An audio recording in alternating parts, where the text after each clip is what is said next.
Greetings. Welcome to the video called The Far West Theater of the Civil War. In this video, we will discuss what happened west of the Mississippi River.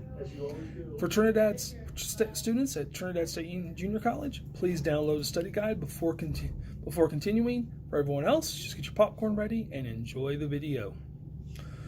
The Far West Theater, west of the Mississippi. The lure of gold and silver, you might remember the California Gold Rush, attracted settlers to the far west during the Civil War. The silver found in Nevada was so immense that Nevada became a state in 1864, only after becoming a territory in 1859.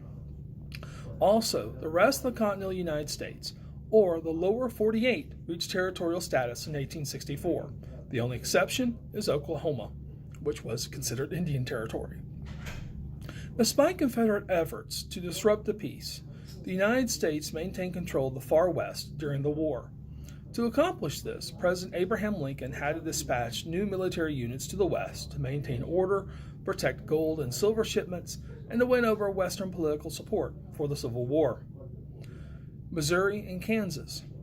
There was widespread fighting in Kansas, the Indian Territory, and along the Kansas-Missouri border. William Quantrill, a pro-Confederate guerrilla fighter, fought under a black flag. Yes, Quantrill considered himself to be a pirate. You can let out your inner ARG here.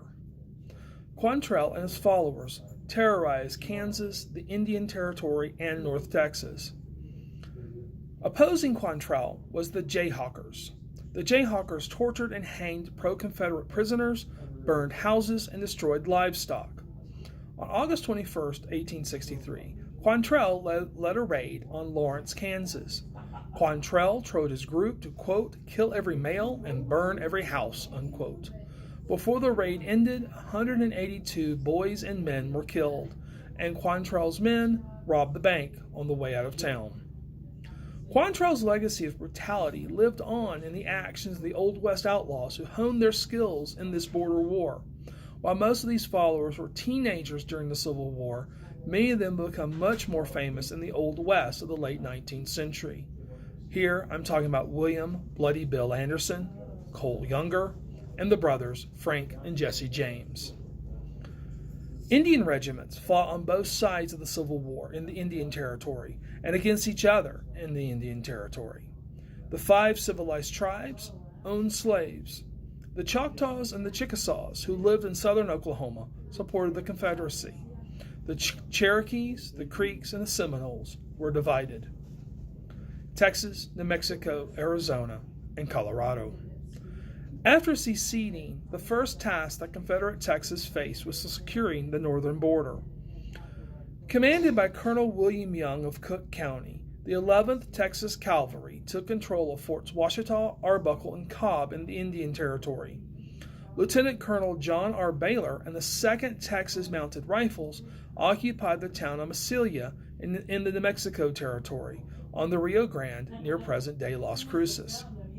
Baylor then created the Confederate Territory of Arizona. President Jefferson Davis commanded General Henry Sibley to take 3 regiments of Confederate Texas Cavalry to conquer all of New Mexico, Colorado, and California. Sibley won a victory at Valverde, New Mexico, and occupied Albuquerque and Santa Fe, but he lost the confidence of his men. Thus, Sibley decided to retreat to Texas, despite defeating the Union at the Battle of Glorieta Pass, New Mexico. Because of Sibley's decision, some historians call the Battle of Glorieta Pass the Gettysburg of the West. Regular soldiers from Fort Garland participated in the Battle of Glorieta Pass, as well as volunteers from the Denver area, led by John Chivington. This same John Chivington would become even more infamous for his role in the Sand Creek Massacre of 1864. Thank you for watching this video on the Far West Theater of the Civil War, and as always, may the Force be with you.